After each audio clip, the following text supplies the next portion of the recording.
За сайн бацхан уу манай Dark in Bay подкастын маань энэ 7 хоногийн дугаар эхэлж байна. Тэгээ шинээр сонсож байгаа хүмүүстэй гэж хэлэхэд сайн уу гэж хэлье. Тэгээ манай подкастт тавтаа морилно. Тэгээ шинээр орж ирсэн бол бас subscribe дарахаа мартугаа манайхан. Манай Dark in Bay подкаст чинь угаасаа маш амар гэмт хэрэгүүдийн талаар детальчилж ярьдаг болохоор хэрвээ ийм гэмт хэрэгийн талаар сонсоод дараа нь бодоод толгооноос ч гарахгүй зүудлээд байдаг бол өөрөөсөө сэтгэл санаа мэдээ сонсоорой гэж зөвлөе. За тэгээд энэ удаагийнхаа хэрэгэд бит хоёр Гонзалес гээд гэр бүлд тохиолдсон хэргийн талаар ярихаар бэлдсэн байгаа. Тэгээ хэрэгтэй орох байлаа. За энэ хэрэгээ аавас нэхлээд танилцуулаад эхлэе. Теодора Гонзалес буюу түүнийг хүмүүс Теди гэж дууддаг юм билээ. 1954 онд Филиппиний Багуа хотод төрсөн эхээс дөрвөлээ. За Теди бол багасаа л хичээлдээ маш мэрэлттэй онц сурдаг сурагч байсан ба 1977 онд хуулийн сургуулаа 23 таадаа төгсөөд за тэр үед 18 настай Mary Clara Dairis гэх охинтой танилцдаг. Тэгээ тэр үерхэд маш удалгүй хэдхэн сарын дараа 1977 онд гэрэлсэн. Mary бол 6 хүүхэдтэй айлын том охин байсан ба айгүй тийм даруухан, намуухан дуутай, нэг тийм дүлгөөхөн охтод байдаг шүү дээ, тийм эмэгтэй байсан. Тэгээ 1980 онд тэр хоёр анхныхаа хүү болох Сефиг үлгэдэж аваад 3 жилийн дараа хоёр дахь хүүхэд болох охинтой болсон юм билээ, Claudine гээд. За Тедигийн хувьд бол маш ажил хичээнгүй, ажлын төлөө төрсөн хүн шиг их ажилдаг, карьерийн төлөө явдаг. Тэгээ бас гэр бүл хүүхдүүдэд юугаарч дутаахгүй хангалуун сайхан амьдруулах зорилтыг урдаа тавьж ажилдаг байсан. Эхнэр нөхөр хоёр ингээд өөрсдөө багтаа хэцүү амьдралтай байсан тэрийгэ хүүхдүүдтэй үзүүлэхгүй, тэгээ сайхан амьдруулна, тэднийгээ боловсралтай мундаг хүмүүс болгоно гэж юу нэг боддог тийм хүмүүс. Тэр хоёр хамтдаа үйл хөдлөх хөрөнгөөр ажиллаж видео дэлгүүр болоод эмээсээ ажилладаг байсан. Тэгээ 1989 онд Багуа хоттой Queen Victoria гэх 40 өрөөтэй буудлыг барьж байгуулан ажиллуулж өөрсдөө тэндээ амьдран ажилладаг байсан. За ингээд ажиллалаа явжсэн чинь нэг хэн жилийн дараа Лузонгийн газар хөдлөлтөөр буудлын бүр тэр чигтээ нуурсан. За тэгээд тухайн үед бол гэр бүлийнхэн бүгдээрээ амжиж гарч чадсан боловч яг Сеф нуранганд ор гацсан гинэ.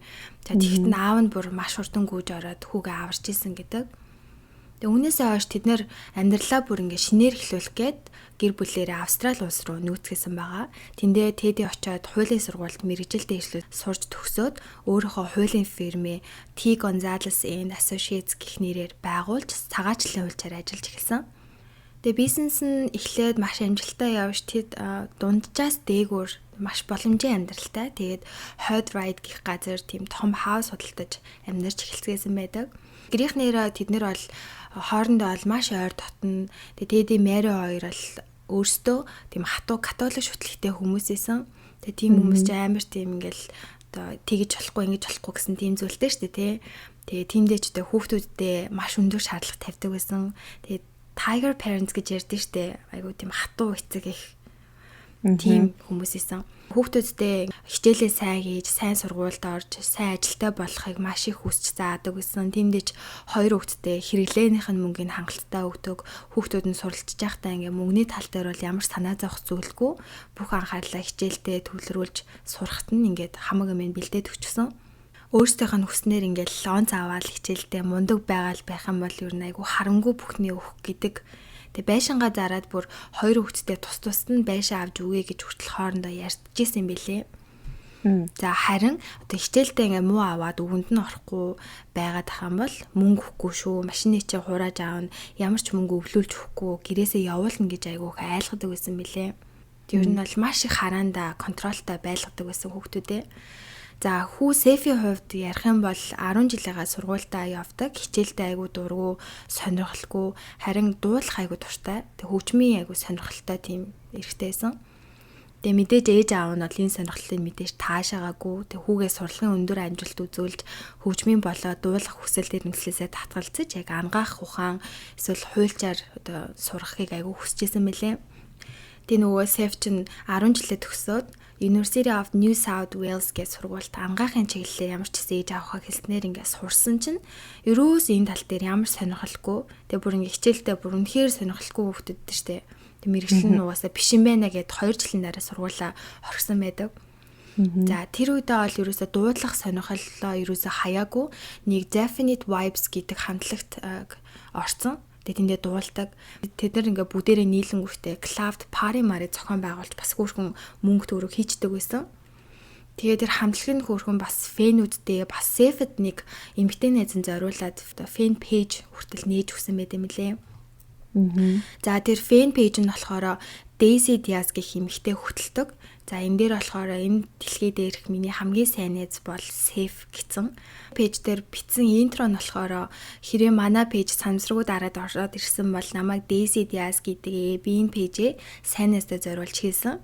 Safe бол маш ийлдэг, халамжтай, итгэл даахаар, хөөрхөн, игдүүтэй, сэтгэл сайтай, ухаантай, ямар ч охины зүрхийг хайлуулж чадхаар гоё дуулдаг жинхэнэ миний найз. Тэгээ хэрвээ Safe-аар оролтол намайг оролцсонд болно. Тэгээ би хүчтэй ингээл асууртаа хамгаалж чадахгүй ч гэсэн түүний тал байх болно. Яа гэвэл тэр дандаа миний тал байдаг болохоор ингээд гитсэн нэг юм утгатай юм бичсэн. Тэгээ бэжтэй ингээл баахан Safe-ийн янз янзын зургнууд болоод бас ингээд лаглаг би body биен дээр царайг нь фотошоптсон зургнуудыг тавьсан. Тэр пэйж нь бол тэр чигтэл яг найз Safe-тэй ямар их хайртай болоод хүндэлж явдгаа битсэн постуудаар дүүрэн нэг юм Daisy гэдэг охиныг хөтэлдэг юм пэйж байсан. За тэгээд Safe ангаахын сургуулиасаа гарсныхаа дараа Macquarie University-д хуулиар сурч эхэлдэг. Сургуультаа нүүд чи ороод аваа хайтайхан зэ сураад хичээлийн нүнгүүд нь бүр айгу сайн. Аав нь энийг хараад бүр амар баярлал өөрийнхөө хуулийн фирмд аав нь Safe-ийг ажиллуулж гисэн байт юм лээ.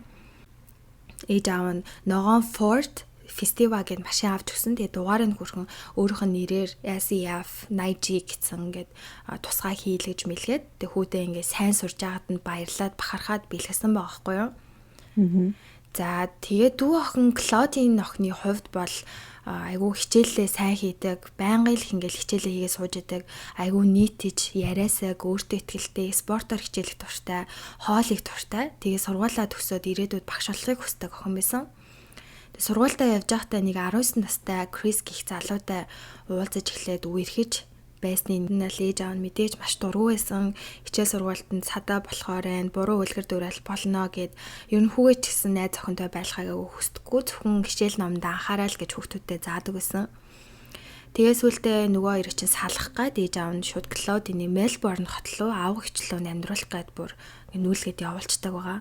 Тэр залуугаас нь бүр хоол алах гад. Claudine бол нүүсэн ч гэсэн нөгөө найзлуудаагаа холын зайны одоо эрхлэлийг хийгээд холбоотой хിവэрсэн. Тэгсэн чинь тэр залуу руу ах одоо Safe мессежсэн байхгүй юу? Би гангд байдгаа, би ингээ гангийн гишүү. Тийм болохоор чи манай дүү салахгүй бол те би чамаа барь яаж ч маадгүй шүү гэсэн тийм утгатай мессежийг явуулсан чинь мэдээж тэр залуу нь найз охиндоо хэлсэн штэ. Тохин Claudine ахтай амир уурлаад аав ээжтэй ахыхаа нэг нууцыг хэлсэн байгаа. За тэр нь болохоор нөгөө Safe чинь хуулийн сургуультаа онц дүнгууд аваад л хичээлдээ сайн явж гинэ гэл ээж аав бахархаал машин дээрээ авч өгдсөн штэ. Тэгсэн чинь яг үндэ нөгөө хуулийн сургуулийнхаа бүр авч исэн 4 ангитай бүгдэнд нь муу авцсан. Тэгээ дүнгийнхаа репортыг өөрөө худлаа хийгээд ээж аавдаа үзүүлсэн байхгүй юу.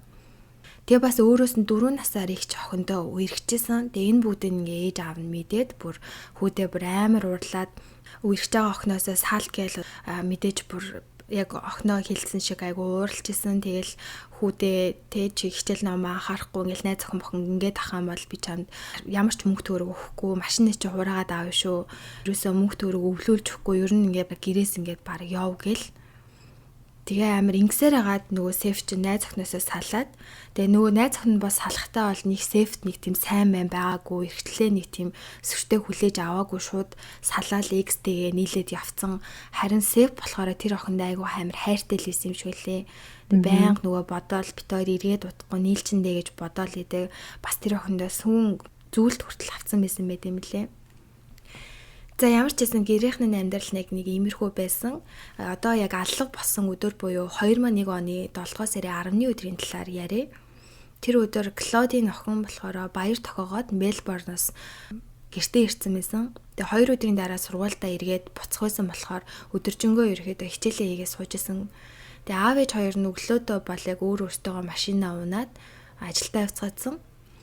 За хүү Сэф нь болохоор өглөө сургуультай явчаад дараа нь аавынхаа хуулийн фирмд очиж компьютерийн асуудал гарсныг нь янзалж өгчөөд орой сайн гэд найзтайгаа уулзах төлөвлөгөөтэй. Тэгээд найзаагаа гэрээс нь орой 8 цагийн үед очиж аваад нэг газар хоол идчихэд аркад нэг тоглоомын төв байдаг шүү дээ, автомат тоглоом.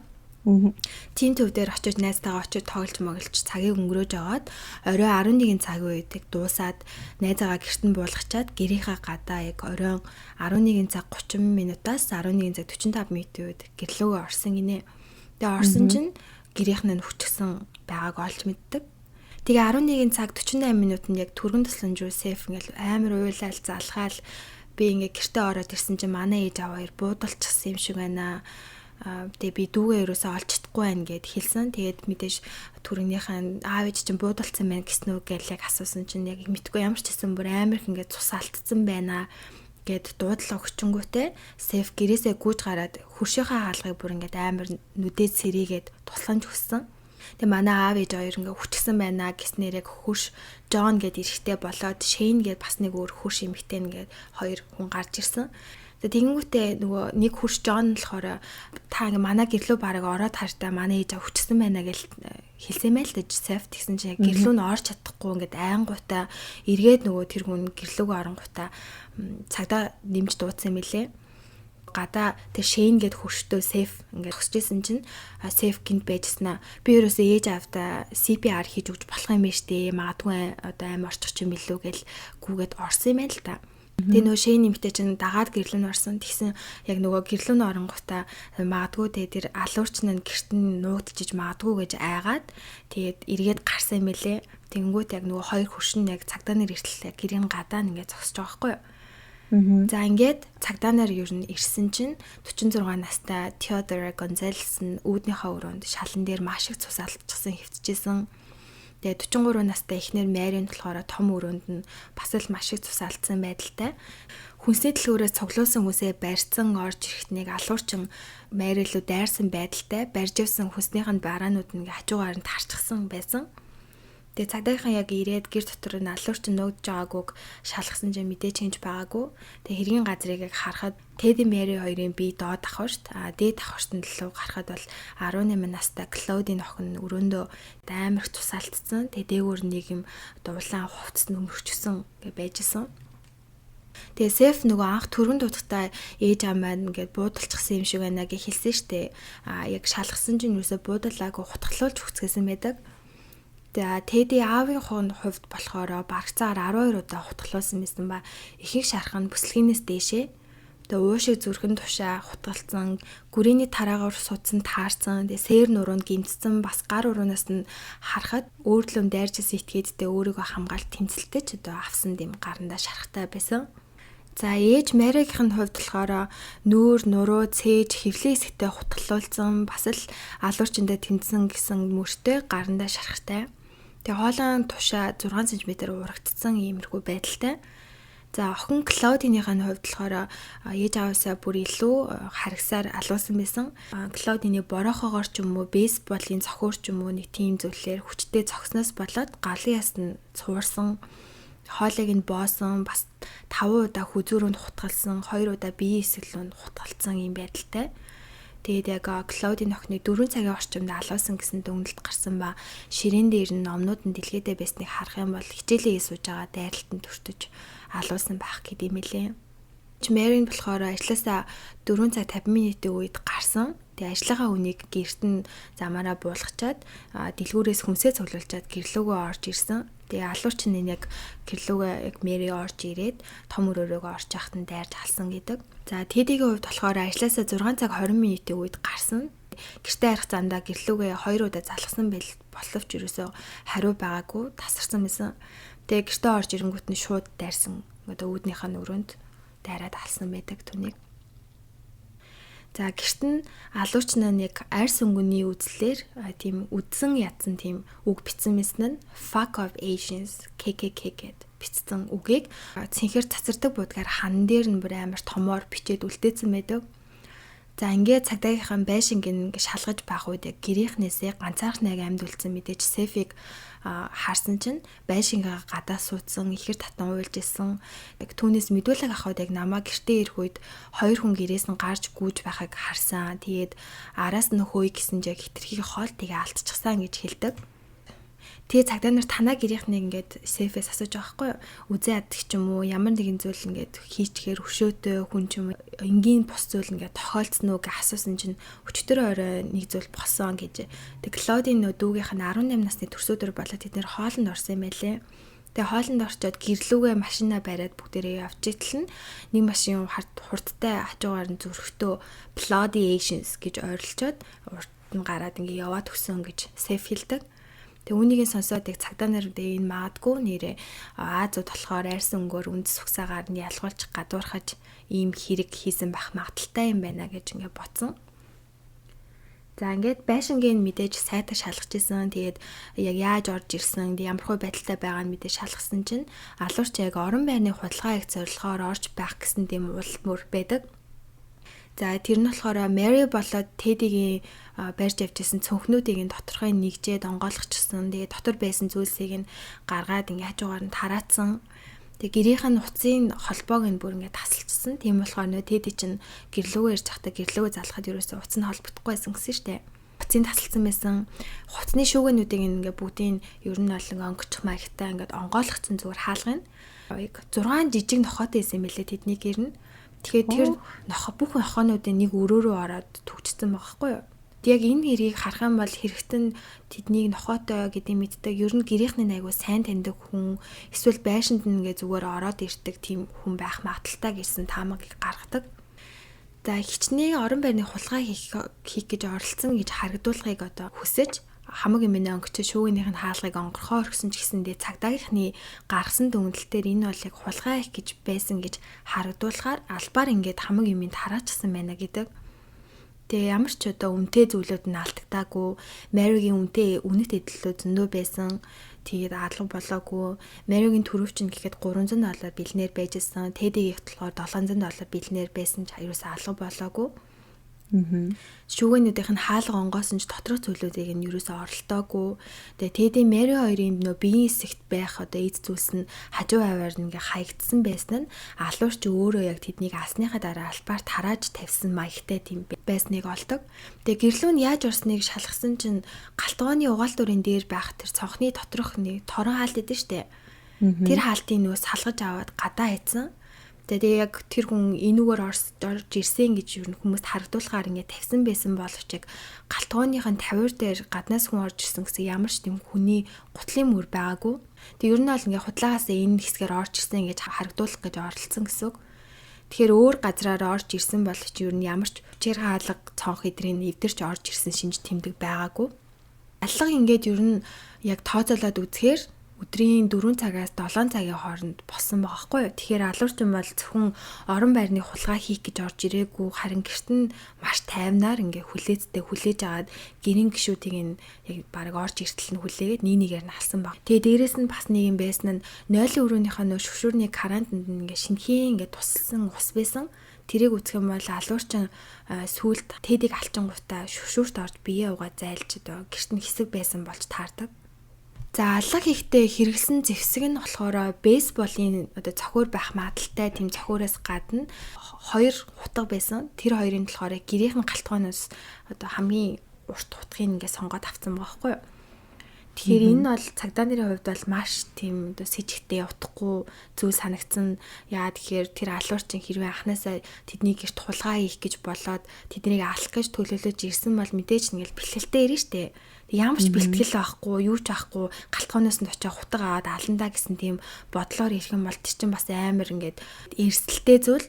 Тэгээ тийм болохоор энэ бол маш с ิจ гтэй зүйл болж таарсан цагдаагийнхны хувьд.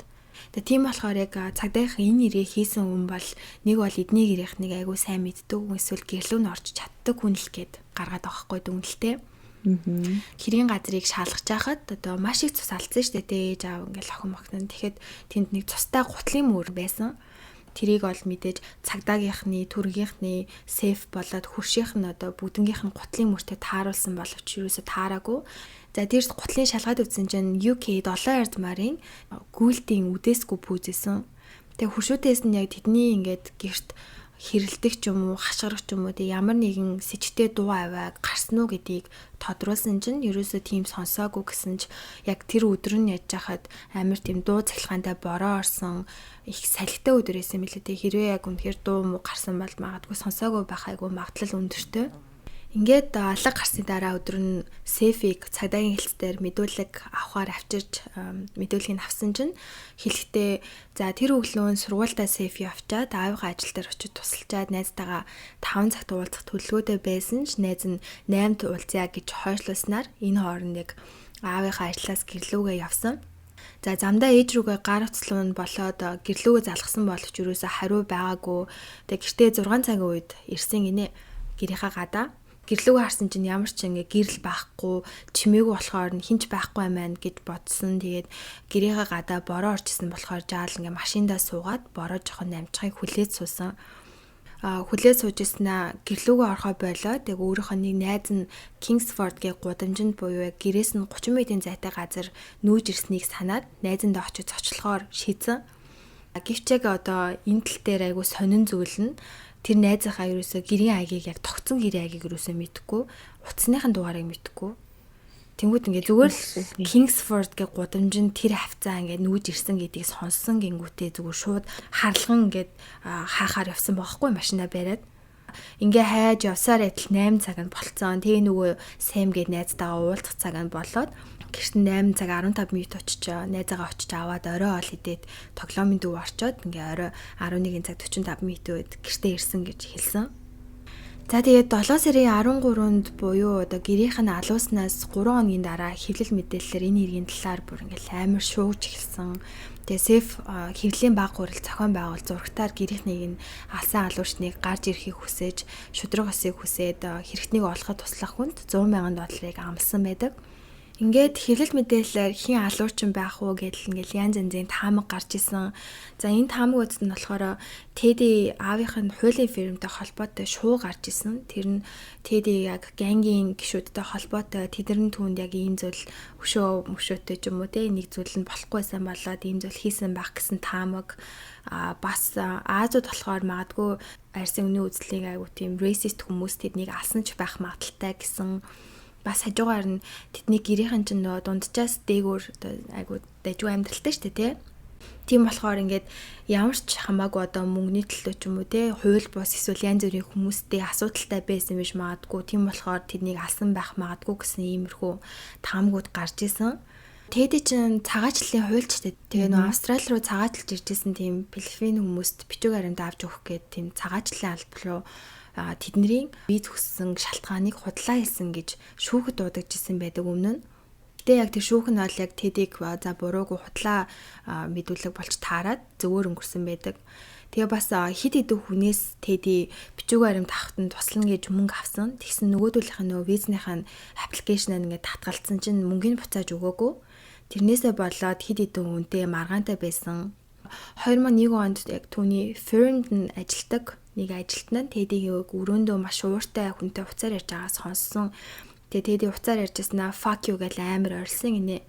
Тэгээ анх удаа яг Тэдиг ийм байдалтай амар ууртай ярьж байгааг сонсоод амар гайхаад тэгээд ер нь Тэдигээс асуусан байт юм лээ. Тэгээ юу болсон бэ гэсэн чинь Тэди өөрийнх нь одоо Филиппинд нэг үйл хөдлөх хөрөнгөө нэг хөрөнгө оруулагчид одоо зарах гэж байгаа тэр хоёрын хооронд айгу асуудал гараад тэр хүн нь Тэдтэй уцаар ярихдаа танаа гэрийнхнийг бүгдийг нь алуу шүү гэж сөрдүүлсэн. Тэгэхээр нь ингээд ууралсан гэж хэлсэн байдаг тэр ажилтнаа.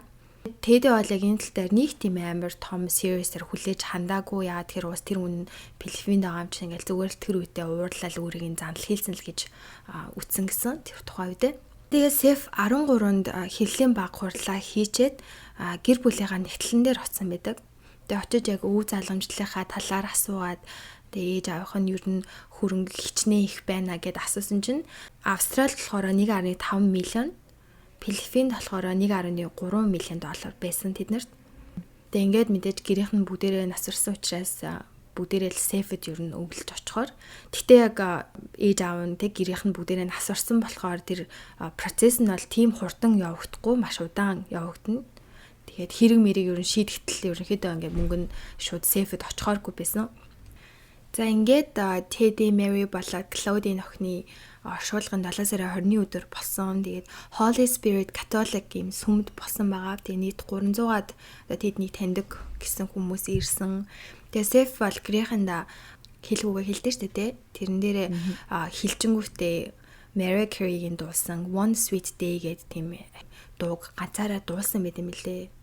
Тэгээд энэ талаар нь бол хүмүүс бол харчаад янз янзаар л хэлжсэн. Тэгээд хөөрхөн амтан ингээл аргаа бараал ерөн сэтгэлээ гарах гал ингээл дуу дуусан бах гээл. Зарим нь болохоор гэрийнх нь ингээ хүчтэй ах чинь юу дуумууд болоод байгаа ингээл ер нь янз янзаар л хүлээж авсан байт юм лээ. За тэгээд үнээс хойш гэрлээ ярина. За ингээд цагтаагийнхаа олигтой хэргийн учрыг тайлах арга байхгүй, дээрээс нь шижигтэй олдохгүй. Тэм болохоор мэдээж хэргийн газарт хамгийн түрүүнд ээж дуудлага өгсөн хамгийн ойрон хүн болох нөгөө Сефийг шалгаж эхэлдэг. Тэгээ Сеф хэрэг олох өдөр уулцсан гэдсэн нөгөө найз саймаас нь мэдүүлэг авахд намайг 8 цаг 15 минут гэж ирж авсан. Тэгээ бид хоёр хоолнд орсон чинь Сеф хэд хоногийн өмнө авсан хоолны хордлогоосоо болоод сайн хоол идэж чадахгүй байсан. Тэгээ бас ээж нь ч гэсэн адилхан хоолны хордлого авч имлэгт нэг хонжоогоо өнтер гэж хэлсэн байлээ. Тэгээ саймын утсыг гууж хэд удаа бас гэрлүүгээ залгсан байдаг. Тэгэхээр аллах яг 4-7 цагийн хооронд болсон. Тэгсэн тэр үед Сефиг хаанасан гэдгийг нь өөрийнх нь хэлж байгаагаас өөр батлах нотлох хөнгөө болж таарсан. За тэгээд хэрэг гарсан өдөр Тедигийн нэг үйлчлүүлэгч нь бичиг баримтаа тэдний захианы шуудан дотор үлдээх гэж ирэхэд нь гараашнд нь Сефийн ногоон машиныг зогсож байсныг нь харсан байт юм лээ. Тэгээ бас Маригийн эгч Эмилин Тедигийн гэртэн 6 цагийн үед хүүгээ авчаад гэрлүүгээ харах замаараа Mary Teddy-гийн гэрт нь ирээд байшинд нь ямар ч гэрэлгүй, ямар ч чимээ байхгүйсэн. Тэгээд нөгөө 6 нохотой айлч уг нь бол ингээл амар чимээтэй байж тээ нохоо мохоо хуцаж уцаал тэгсэн чинь ямар ч чимээ байхгүйсэн, хав аргахгүйсэн. Тэгээ бас нөгөө Сефи машин нь гэрийнх нь гараашнд нь байсныг нь харсан байт юм лээ. За ингээд Сеф мэдүүлэгтээ хэлэхтэй болохоор өөрийгөө 6 цагийн үед гэртээ ирсэн. Тэгээ бороо орж исэн болохоор машинаасаа гараагүй гэж хэлдэг. Тэгсэн чинь Эмили нь болохоор Сефийн машины гадаа нь байсан. Гаднаас нь би ингээ харсан. Тэгсэн чинь дотор нь ямар ч хүн байгаагүй. Тэгээ бас бороо ороогүй тэр үед гэж хэлсэн байдаг. Тэгээ бороо ороогүйг нь би амар сайн санаж байна. Тэгээ яагаад гэсэн чинь машинаасаа хүүтэйгээ буугаад гэрийнх нь хаалга руу очиход зонтогны ямар ч хэрэг байгаагүй гэж хэлсэн мөлий. Эмили нөгөө их чинь машинаасаа гарчаа тэгээд хүүтэйгээ зүг гэрийнх нь үдэнд очиод хонхын бараг 5 минут дарж зогссон гэсэн. Тэгсэн чинь хаалганых нь хажууд байдаг нөгөө цонх руу өнгөгээд харсан чинь Эмили нэг гүртэг өмссөн бас бейсболын малхан өмссөн хүнийг хальт харсан гэсэн. Тэгээ нөгөө хүүдээ ингээд энэ хүн зогсож байгаа юм шүү гэд хэлсэн чинь хүн болохоор өө ээж наа чин зүгээр хувцсны үлгүүрийг та ингээ буруу харсан бахаа гэл хэлэл өнгөрсөн гэж хэлээ. Тэгээ бас Эмили бас бодоол за тиймдээ бараг юу лээ гэж бодоод тэгэнгүүтээ байшингийнх нь хажуудлын хаалгыг нь очиж тогшиж үзээд тэгээ гинт амар сонио ингээ мэдрэмж төрсөн гэсэн ерөөсөө хаалган тогшгүй за би ер нь хүүгээ аваад харах ёстой маань гэсэн мэдрэмж төрөөд шууд эндээ суугаад гэрлүүгээ харцсан бэлээ. За бас Сефтэй холбоотой хэд хэдэн сэжигтэй зүйлүүд байсан. Тэр нь болохоор цагтаа болоод түргнийхэн хэргийн газар ирээд дуудлага өгөхдөө уйлал дуудаал байсан шүү дээ. Тэгсэн чинь яг тэдний ингээд эрэхт нь нүүрэнд нь нэг тусал нулимс байгаагүй бас уйлсан гэсэн жоохон ч гэсэн мөр байгаагүйсэн. Тэгээ цагдаагийнхан гэр доторхыг нь шалгаж байхад Сеф гадаа нэг цагтаатай зогсож исэн. Тэгснээ ингээл манай гэрийг нэгжээ шалгаж байгаа. Тэгээ өрөөндөө ингээд порно бичлэг худалдаж аваад шүүгэндээ хийцэн юм аа. Цагдаа нар тэрийг нь харчих байхаа. Тэгээ би тэрэнд нь ингээд амар санаа зовоод чид ийна гэд өөр нэг цагтаад гадаа зогсож байгаа хэлсэн гэсэн. Тэгсэн чинь нөгөө цагтаа ингээл амар гайхал юу юм ч одоо бүхэл бүтэн тэг бүх гэрийнх нь хүчтэй тах чинь юуны чинь тэр порно морно гэл амар л ботсон гэл тэгчлээ. Сеф цагтаа нарт би гэрлүүгөө ороод ээж автаа CPR гэдэг нөгөө нэг амьсгал хийх гэж оролцсон. Тэгсэн боловч нөгөө нэг цагтаа нарын ирэхэд Сефийн би хувцсан дээр ерөөсөө ямар ч бараг л ингээл ямар ч цус байгаагүй нэг хэдхэн тусал цус джинсэн дээр нь бас нөгөө гутлан дээр нь болцсон байсан. Тэгээ нөгөө өмсөжсэн жампрын ханцуун дээр нь бас ингээ жоохон тусал цус байсан гэж хэлээ. Тэгээ бас ээж аав нь ингээд амар их цус алдсан байсан. Хэрвээ үнэхээр CPR хийсэн бол яаж ч утсан ингээ биеийн дээр нь ядчил ингээл их бие цамцан дээр нь амар их цус болно.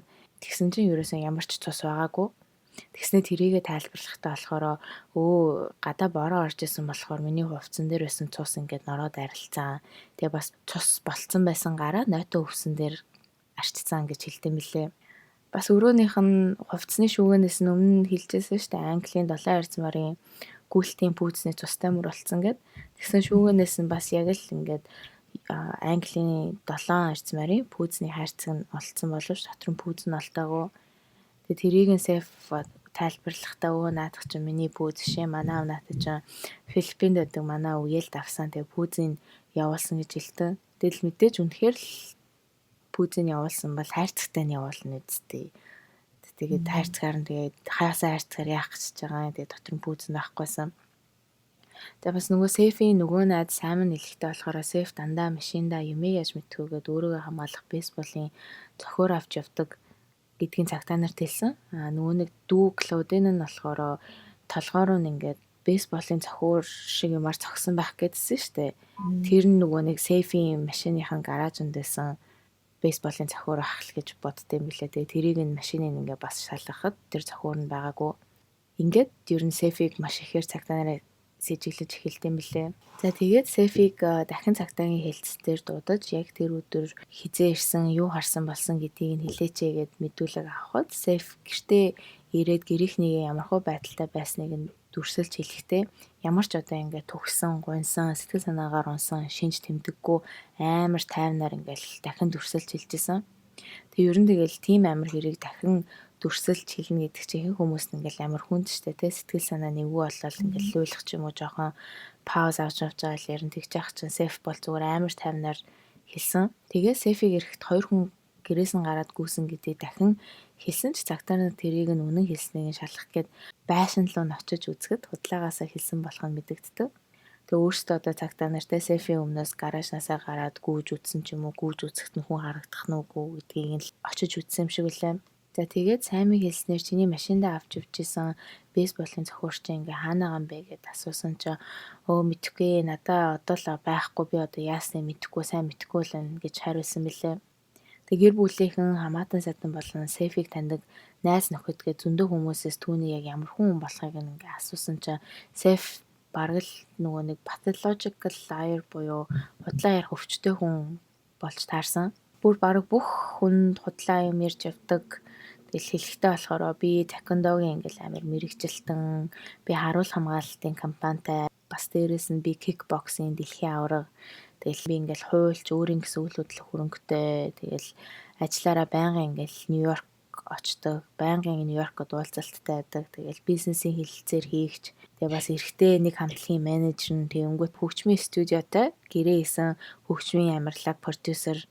Бас дээрээс нь дахиад би өөрийнхөө моделийн эйженситэй дээрээс нь модель хийдэг тэгж хэлчихсэн. Дахиад зөндөө хүнд сейф хэлэхтэй болохоор би ингээ хорт автартай энтер гэжсэн. Би ингээ хорт автаргүй болцсон, эмчлүүлээ зүг зүгээр болцсон энтер гэл амар худлаа хэлдэг. Тэгээ нөгөө сейф чинь хамтлагтайсан гэсэн шүү дээ. Тэгээ нэг найз нь Дейз нь ингээ түн зориулсан ингээ фан пэйж хэлдэг гэсэн. Тэгсэн чинь яг үнэндээ тэрийг өөрийгөө ингээ хөтэлдэг байсан бэлээ. Бас сейф ээж аавынх нь гэр бүлийн нэг найзаас нь мөнгө улгаалжсэн гэсэн. Тэгээд ээж аавт нь хэлээд сейфээс ингээ асуусан чи ерөөсөө өгөөсөхгүй. Өөрийгөө би бол одоо opportunist буюу одоо тэр ч одоо нөгөө монголоор сэргэлэн л юм да. Тэгж хэлжсэн. Тийм ч одоо яах юм аа. Тэгсэн чи ээж аавнаас тэрийг ингээл нэх гайхгүй. Угаасаа л сейф ээж аавынхаа төрөвшөөс ингээл байнга мөнгө аваад хулгайлал байдаг байсан. Тэрийг мэддэг байсан бэлээ. Ээж аав нь хүүхдтэй одоо байнгын хэрэглээний мөнгийг нь өгдөө штэ. Тэгээд ахт хүртэл ингээл хулгай хийгээд идэг байсан гэсэн. За ингээд ер нь аллах болох үеэр сейф ээж автаага таагүй харилцаатай байсан. Ягаад тэгэхээр дүнгээ худлаа авчиж байсныг нь мэдсэн байсан. Тэгэд аав ээж дүү нас нарсных дараа сейфт улсаас $15,000 хохирогчдод олгодог гэмт хэргийн нөхөн төлбөр гэж өгсөн байдаг. Тэгээ тэр нь гэрээхнийгээ оршуулга болоод сейфийн амьдралдаа хэрэглэх хэрэглээний мөнгө гэж өгсөн билээ. За мөн хэрэг гарснаас хойш сейф ээжийнхээ машиныг унаж эхэлсэн. Тэгээ өөрийгөө ер нь би хохирогч гэж итгүүлэх гээд хэд хэдэн зүйлс хийж эхэлсэн. Тэр нь болохоор цагтаа нарт аавынх нь Филиппинд байдаг нэг бизнесийн хамтрагч нь манай гэрийнхнийг алсан. Тэгээд нэг хүнийг үлдээсэн би. Тэгээд намайг бас ингээд ирээдүйд алах гээд ирэх баха. Би ингээд амар айж ин энэ гээд цагтаа нарт хэлсэн мэт юм лээ. Тэгээд яагаад тэгж хэлсэн бэ гэхээр нэг удаа нөгөө fuck you гэж аав нь амар орилсон гэдсэн шүү дээ. Тэрнээр ингээл амар дөрөөлөл тэр хүн л одоо өстой манай ээж аав ихчийг алсан бах гэл хэлсэн бэлээ. Цагтаа нар хэрэгтэн байх боломжтой гэсэн бүхэл зүйлийг шалгасан. Бас түрүүний хэлсэн нөгөө fuck you гэд орилсон хүн ч гэсэн алсан байх магадaltaй гэд ингээд амар сайн шалгасан боловч тэдний ингээд амар юм зэрлэгээр ингээд хүн нөхөр тим том шалтгаантай маргаантай бизнесийн хамтрагч юусоо ингээд байгаагүй гэдгийг олж мэддэг. Тэгээ ингээд 2001 оны 8 дугаар сар сэф цагтаа нар ирээд нэргүй тодорхойгүй имэйлүүд одоо миний нэр дээр ингээд англи болон нөгөө Филиппин тагалог хэл дээр ирээд байна. Тэгээд энэ мэйл дээр нь болохоор ерөнхийдөө 3 хүнийг алуулах мөнгө төлсөн учраас 3 хүн өгсөн. Чи өөрийгөө аттестат тооц гэсэн утгатай имэйл ирсэн байдаг. Тэгээд сэф өөрийгөө ч гэсэн адилхан ингээд алуулах байгаад айж байгаагаа ингээд байнга цагтаа нарт ингээд хэлсэн байлээ. Тэгээд зарим наазуудыгаа өөрийнх нь ингээ хамгаалагчийг авч явдаг болсон. Тэгсэн чинь дараа нөгөө цагтаа нар сэфийн компьютерийг ингээ шалгасан чинь имэйлийнх нь драфтийнх нь хэсэгт нь тэр нэргүй ирсэн имэйлээ өөрөөсөө өөрлөгөө явуулсан байдгийг олдог. Сэтгэл тэний гар угааз ялгтай очоо худлаа ялцчихдаггүй. Тэгээ бас 2001 оны 9-р сард сэф ингээ Филиппинд байх аавынх нь ингээ бүх хөрөнгө оруулалт болоод үйл хөдлөх хөрөнгийн зохицуулдаг ихчтэй би тархины хорт автартай болцсон. Тэгээ тийм болохоор надад 190 мянган долларыг хагалгааныхын төлбөрийг өгөөч гэд хэлсэн чинь нөгөө их чинь ерөөсөө мөнгө өгөхгүй шууд тэрийг цагтаа нарт очиж хэлдэг. Тэгээс арын дараа сэф ээж аавынхаа болоод өөрийнхөө машиныг ээжийнхээ үнэт эдлэлүүдийг нийлүүлээд бүгднгийн 88 мянган доллараар зарсан байдаг. Тэгээд 173 мянган доллараар Lexus-ийн машин авах гээд депозит нөгөө урьдчилгаан мөнгө гэж өгдөө шүү дээ. Тэрэндээ 5,000 доллар төлөөд би өв хөрөнгө залхамжилж авахаараа үлдснийг ингээд төлөө гэж хэлсэн боловч угаасаа мөнгө нь байхгүй учраас авч чадаагүй. Тэгээд Lexus-ныхаа оронд нь арай хямдхан машин худалдаж аваад машиныхаа дугаарыг өөрчлөөд TLCS гэх нэг гэр бүлийн гишүүдийнхаа нэрний эхний өсгүүдтэй дугаартай болсон. Тэгээ бас шинэ байрлал руу нүүгээд тэгээ тэндээ нэ хуучин гэрийнхаа тавилгуудыг тавьсан байсан. Тэгээ байрныхан мөнгийг болохоор хамаатнууд нь төлж исэн.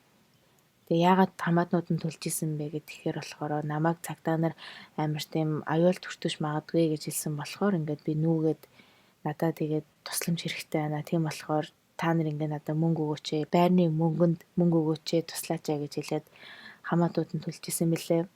За тэгээд 2002 оны 1-р сард мөрдөгчнөр сэфийн утсанд нь ингээд сонсох төхөөрөмж нууцаар суулгаж юу ярих нь гэдгийг чагнаж исэн. Тэгээ бас нууц тагнуул ингээд цагтааг сэфтэй ойртуулж мөрдүүлэхээр танилцуулсан мэлээ.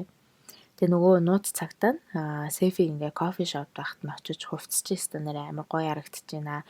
Ямар гоё хувцастай энэ төр гэд худлаа магтаад тэг яриа өдөө тэр хоёр ингээд жоохон юм ярьж татнассан мэлээ. Тэгээ яриандаа болохоор нөгөө цагтаа чинь би ингээл ганг мангд байдаг ингээл бараг л мафиагийн гишүүн өнтер гэж ярьсан чинь нөгөө сэф чи өө бичтэй White Dragon гэдэг нэг тийм гангд байдаг штэ өнтер гэж хэлсэн. Тэгээ дээр хэлсэн шиг яг ингээд бараг л натлах баримт юм шиг мөртлөө тэр зүйлүүд нь ерөөсөө биш байсан. Одоо нөгөө нэг цацардаг будаг модог тэгэл ерөөсөө ингээл уйлж исэн мөртлөө яг очиод үтсэн чинь ерөөсөө уйлаагүй жоох юм уу те тэд чи ерөөсөө яг нэг тийм баттай баримтууд биш байсан.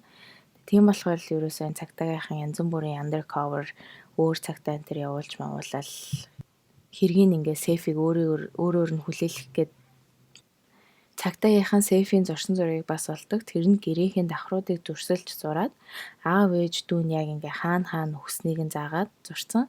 Тэгээ бас тэр зураг нь цагтаагийнхан шалгаад ингээ үзсэн чинь гэрийнх нь хан дээр бичсэн байсан fuck off Asians-тэй харьцуулаад үзсэн чинь нэлээд төстэй байсан гэсэн. Тэгээ бас зурган дээрээ яг хідэн цагт хин өгснийг нь хажууд нь бичсэн байсан. Энэ нь цагтаагийнхнаас өөр алуурчин л мэдэх боломжтой олонд дэлгээгүй нууц байсан бэлээ.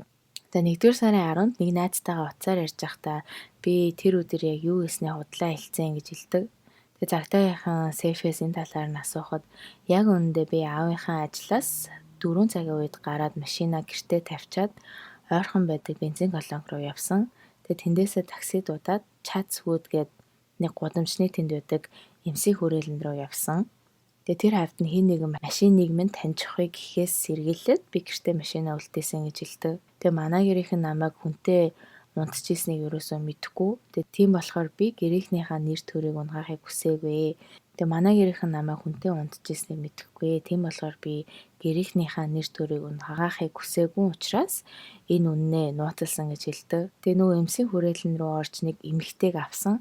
Тэгээ мөнгөө төлөх гэсэн чинь миний секс тэр эмэгтэйд амар таалагдаад амар гоё байсан болохоор надаас мөнгө аваагүй гэж хэлсэн бэлээ. Тэгээ тэндээсээ би такси бариад гэртээ очиод машина аваад Сайм гээд найзаагаа авахаар явсан гэж хэлдэг. Тэгээ бас цагдаагийнхан сейфийг утсан дээрээ юу гэж аваагийн шалгахад зөндөө ингээд биеийн үнэлэгч нар болон таксины жолооч руу ярьсан баримтууд байсан. Тэгээ тэр таксины жолооч руу нь холбогдоод ингээд мэдүүлэг авахад чинь тийм ээ би тэр сейфийг 7 сарын 11 өдөр эмсийн хүрээлэнд нь буулгасан гэж хэлдэг. Тэгсэн чинь цагдаагийнх нь болохоор 3 хүний хүн амны хэргийн холбогдлолтой асуудлаар би чамайг ингээд асууж байна. Чамаас мэдүүлэг авч байгаа шүү гэж хэлсэн чинь таксины жолооч нь тэр эрэгтэй чинь над руу 2002 оны 1-р сарын 12-нд ингээд залхаад намайг ингээд хэлчихээ гэгээд $50 өгсөн. Тэгээ сейф нөгөөний таксины жолоочд хэлэхтэй болохоор ямар ч ингээд хэцүү зүйл болохгүй зүгээр л жижигхэн үйл ойлголцол жижиг хэрэгт зориулаад чи ингээд хэлчихээ гэд гуйсан байдаг. За ингээд 4 сар болд цагдаагийнхан сейфийг унтсан гэдсэн нөгөө биеийн үнэлэгчтэй холбогдоод асуухад тэр эмэгтэй нь болохоор хэрэг болох өдөр ажилдаа ч очоогүй байж таардаг. За ингээд 2002 оны 5 дугаар сарын 3-ны өдөр сейф цагдаа руу холбогдоод миний амьдарч байгаа гэрт хин нэг ингээд дайрж орж ирсэн. Бас 2 ширхэг өөрийг нь занал хийсэн имэйлүүд ирсэн. Тэрэн дээр танаа авч өгөхтэй өстө таарсан амт ямар ч сурвалжлагч нартай бити холбогдоод гэсэн утгатай имэйлүүд ирсэн гэж хэлдэг. Тэгээ цагдаа нар ингээд тэрийг нь үргэлжлүүлээд наривчлаа шалгасан чинь гэрлүү нь орж ирсэн ямар ч уул мөр юу ч байгаагүй. Явуулсан имэйлүүдийг нь сайтар шалгахад тэр имэйлүүдийг интернет кафегаас битсэн байсан. Тэгээ тентгийнх нь CCTV нь байхгүйсэн болохоор ямар ч одоо хинж түүнийг битсэн ямар ч юм тодорхойгүйсэн. Тийм үү цагдаа нар одоо бүр тэрэнд нь бас айгуулал нөгөө сейф өөрөө битсэн байх гэж хэлдэм билээ. За ингээд сейф ингээд сурвалжлагч нартай ярьж ярилцлага өгөхийг ингээд зөвшөөрч эхэлсэн. Тэгээ ярилцсныхаа дараа ингээд банкын мөнгө авдаг байсан билээ. Тэгээ тэрийгээ болохоор надад өөрийгөө хамгаалах мөнгө эрэхтэй учраас гэж хэлдэг байсан. Тэгэл ингээд нэг хідэн сурвалжлагчаас мөнгө авч ярьж ирснэ гинт ингээд санаа зовоол нэг сурвалжлагчтай ингээд үнгүй ярьсан гэсэн. Тэгээ тэрэндээ болохоор манай гэрлөө хүн орсон. Тэгээ бас тэр хүн манай гэр бүлийнхний алуурчин байх магадaltaй гэж хэлсэн байдаг. За ярьслаа өгсөн тэр оройдоо сейф замын хажууд нэг гялгар утны хажууд ухаангүй хөвччихсэн байл л да. Тэгээ тэрийг нэг танихгүй хүн олоод эмнэлэг рүү хүргэсэн. Тэгээ эмч нартай болохоор би юу болсныг мэдэхгүй байна. Тэгээ өөрийнхөө нэрийг ч хэн болохоо ер нь бол юугаач санахгүй байна, мэдэхгүй байна гэж хэлдэг. Тэгээ цагдаа нар ирээд мэдүүлэг авахад би ингээд зүгээр алхаж явж байхад хин нэгэн машин руугаа чирж намайг оруулаад уут толгойд минь углаад модоор толгойг минь зогсон. Тэгээ надад хэлэхтэй болохоор шагналын мөнгөө болвол тэгээ бити сурвалжлагч энтертэй ингээл яриад гэж хэлсэн гэсэн цагдаа нартай болохоор тэгэнгүүтээ бас дээрээс нь танаа эмэт чинь янз бүрийн юм болж магадгүй шүү гэд ингээ бараг л занал хийсэн маягтай хэлсэн гэж хэлээ. Тэгээ толгой руугаа цохиулсан гэдсэн шүү дээ. Тэгсэн чинь эмчнэр ингээ бүр ингээ сайн шалгахад бүр юугаарч цохиулсан ямар ч тийм шинж байгаагүй байсан. Тэгээ яагаад ингээд ийм дүгнэлт гаргасан бэ гэд тэгсэн чинь сейф анх болохоор ингээд гэр бүлээ хортуулж алах төлөвлөгөөтэй байсан бэлээ. Тэгээ цагдаа нар гэрийн шалгахтаа нөгөө компьютерийн search хэсгийг шалгахад алга болохоос хэдэн сарын өмнө хоол ундтай холоход мэдэгддэггүй хүн алах хортой урамлуудыг хааж эхэлсэн байдаг. Тэгээ 2 янзын үрийг захиалж худалдаж авсан. Тэгээ тэр нь болохоор 2001 оны 7 дугаар сарын ихэр ирсэн. Тэгээ тэр 2 үрийнх нь нэгийг нь castor oil seed гэдэг. Тэр нь ингээ хэрэглүүл маш аюултай орд юм байна л та. Тэгээ сейфт эннийхэн талаар хэлэхэд би хайгаагүй манай аав л баг хайсан байх гэж хэлдэг. Тэгээ бас гэрээс нэг шингэн зүйл олсон. Тэр нь болохоор сейфийн худалдаж авсан 2 үрнийх нь нэгнийх нь шингэн байж таарсан билээ. Тэгээ бас тэр шингэнийг ингээд хэрэглэх юм бол амар өхлийн аюултай хор байсан. Тэгээ өмнө сейф болоод ээж хоёр нь аллах болохоос хэдхэн хоногийн өмнө хоолны хордлого авсан гэдсэн шүү дээ. Тэгсэн тэр нь бол ерөн сейф санаатаагаар ээжийн хоолнд хорноосоо хийсэн байх гэж үзсэн бэлээ. Тэгээ ээж нь нэмлэгт очоод би магадгүй ингээд амар сонин болгоогүй хоол, түүхий хоол идсэн баха гэд хэлсэн чи Сэф бас тийм үү би ч гэсэн тийм хоол идээд миний муу байна гэж хэлсэн. Тэгсэн чинь гэрийнх нь ингээл за тэгвэл энэ хоёр хоолны хордлого тусцсан байна гэж ботсон гэж хэлээ тэр үедээ. Тэгээ ээж нь болохоор эмнэлэгт нэг онцоо буцаж гарч ирсэн чинь Сэф яг үүндээ ээжигээ хоол хор ийцэн байсан байдаг. Тэгээ Сэфийг баривчлахдаа Сэфийн гар хурууны хээг нь аваад урд нь баривчилж ийсэн үү гэд датабейстэй хийгээд үтсэн чинь 2001 оны 7 дугаар сард хоол хүнс гэдэг нэг үйлдвэрлэлөө нэг захиа явуулсан байсан. Захиан дээрээ ажилчдаа муухай хандах юм бол ийм л юм хүртэнэ. Би ихэнх хоолн дотор чи хор игээд дэлгүүр өдрөө явуулсан. Тэгээ бараг л та нар шангаа хүртэж гин гэсэн байсан. Тэгээ бас цагдаагийн газар болон мэргэжлийн хяналтын газар руу энэ хоол идэг үйлдвэр хортой бүтээгдэхүүн гаргаад дэлгүүрүүдээр зараад байна гэсэн захиаг бас өөр нэг нэр дээр бичиж явуулсан байгаа байхгүй. Тэгээ тэр захиан дээр болохоор цаасан дээр нь өөрийнх нь ингээ хурууных нь хээг нь үлдсэн байсныг нь цагдаа нар ингээд аваад бүртгэгдсэн л байсан бэлээ. Тэгээд яг Сэфийг ингээд янз бүрийн мангад тэнэг захиа бичиж байгааг энэ цагдаа нарыг ингээд олж мэдчихэж байгаа байхгүй. Тэгээ энэ бүхтээс үзэхэд нөгөө нэг анхандаа гэрийнхнийгээ хортуул залах төлөвлөгөөтэй байсан ингээд ингэж батлагдаж нотлогдсон юм лээ. За тэгээ яг аллах болдог өдөр юу болсон бэ гэхээр Сэф өглөө хичээлдээ явчаад дараа нь аавынхаа хуулийн байгууллагт очиж хэдэн цаг байчаад дараа нь 4 цаг 10 минутын үед гэртээ ирээд гаражинд машинаа тавьчаад машинаасаа багажнаасаа нөгөө бейсболынхаа цохиурыг аваад тэгээ дараа нь гэртээ орж галзуухнаасаа 2 том хутга аваад эхлээд ингээд дүүгийнхаа өрөөнд ороод дүүрүүгээ бейсболын цохиураар дайраад зодоод тэгээ дараа нь хутгалж алсан. Тэгээ ингээд дүүгээ ийм амар хэрцгийгээр алсан байсан. Яагаад тэгэхээр дүүн ээж аавд нь Сэфийг нөгөө муу сураад худлагаасаа онц урч аам шиг болгоод та нарт харагдуулаад байгаа шүү гэд хэлсэн штэ. Тэгсэн чинь л нөгөө Сэф ч амар л ууралсан юм шиг байна. Тэгэл бүр амар ус онцон санцсан дүү бүр ингээл амар алцсан. Тэгээд алчаад нөгөө улаан өнгөтэй жампер шиг нөгөө хувцаа дээр нь тавьж биеийг нь нуусан. Тэгээ дараа нь ээж нь гэртээ 6-гийн үед ирэхэд Сэф том өрөөнийхэн тэнд ээжийг нь хутгалж алсан.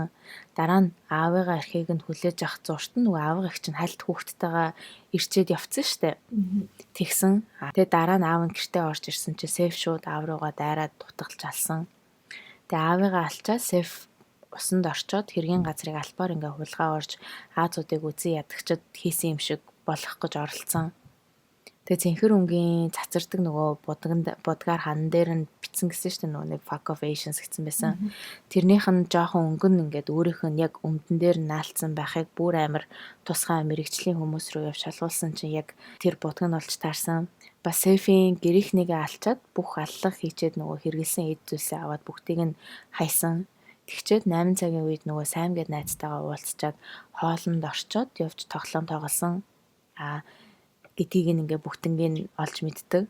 За ингээд 2004 оны 5 дугаар сарын 20-нд Сэфийг 3 аллагт буруутай гэж үзээд шүүхт эхлээд удаад явдаг. Тэгээ шүүхтгээс өмнө Сэфийг ямар нэгэн сэтгцийн өвчтэй үгүйг ингээ үтсэн чинь Сэф ерөөсөө эрүүл болж таарсан. Тэгээд 9 сарын 18-нд Сэфийг буруутай гэж үзэн 3 concurrent life sentence буюу одоо бүх насаар нь л ер нь бол хорих ял тэнсэнгүй ямар ч хязгаарч суллагдахааргүй гэр өгсөн бэлээ.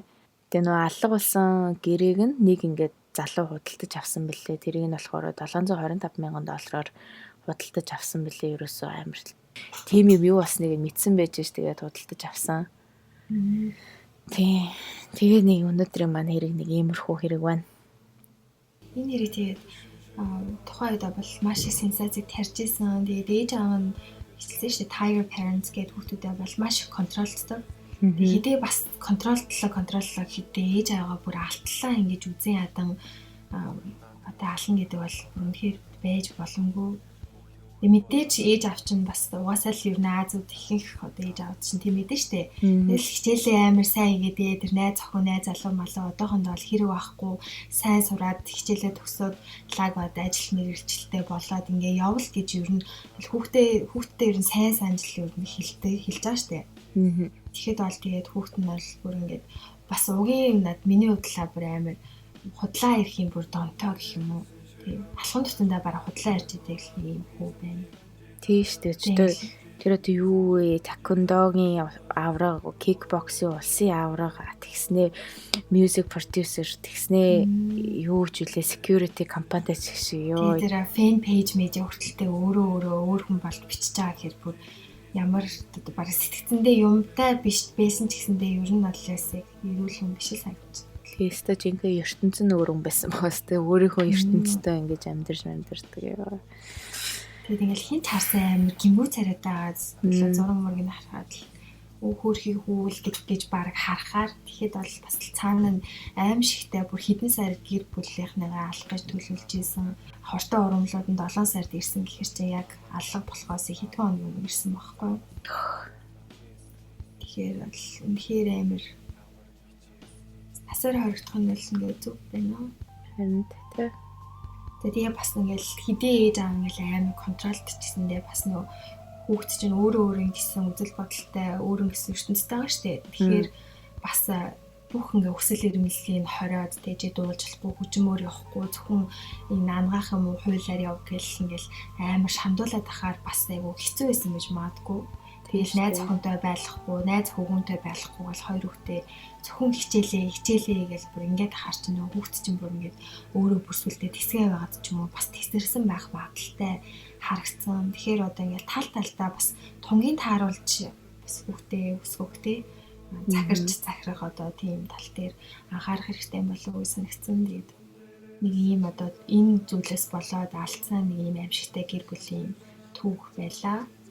Тийм гэхдээ яг хөө зүгээр ээж аав нь хичнээн үгүй гэж хэлжсэн тэгсэн тэгэл зөвөр fuck you гээл тэгэл гэр мөрөөсөө нүүчин үсттэй тий худлаа өөрөө арчааг байгаа байхгүй бас үнэхээр л тийм дуучинлаг байх болсон бол өөрөө ажиллаа хийгээд өөрөө мөнгөтэй болоод хажуугаар нь тэр юмаа хийлдэ тийм үсттэй тэгж яах заавал тий тэгээ явчихаар ямар ч мөнгө өвлж авахгүй ээж аав нь юус чанд нийш төгөхгүй гэх тэгэнгүүт чинь амар шуналдаа гэдэг нь тэр ээж аав гэр бүл нь насварчаад ахт чинь тэр 170 мянган долларын Lexus судалдаж авахгүй зогсож байна гэдэг бол ингээл ойлгомжтой харагдаж байгаа байхгүй юу тий шүү дээ тийм чиний бас тий нөгөө хэлсэн шиг ээж аавд нь юу ах хэрэгтэй л дээ тий ер нь Азийн орнууд ч ихэнх нь л тэгэл хуульч бол эмч бол одоо өөр янз бүрийн одоо инженер бол гээл тэгдэг ямар л сонирхол юм да тий сонирхлоор нь л явуулаад тэгээд хоёлын юугаа мэдгүй хүүхдсэх тал дээр тэр мэдхгүй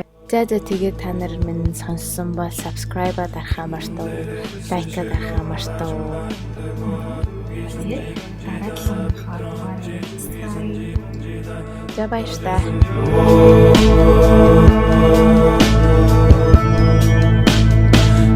Натргаш налуураа тэгчээ шалгуур үеүр болоод даалсан даавар болма залуусан заавар бичээс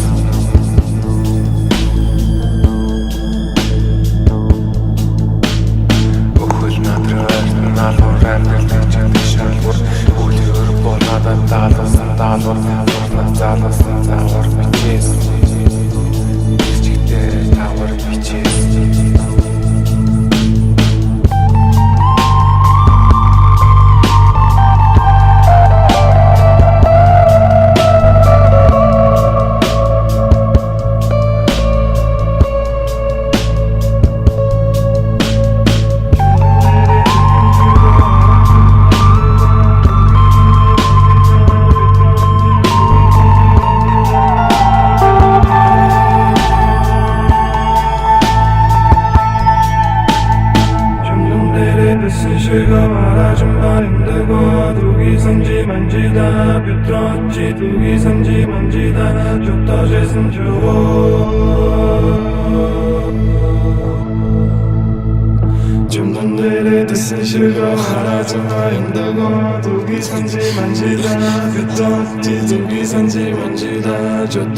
Just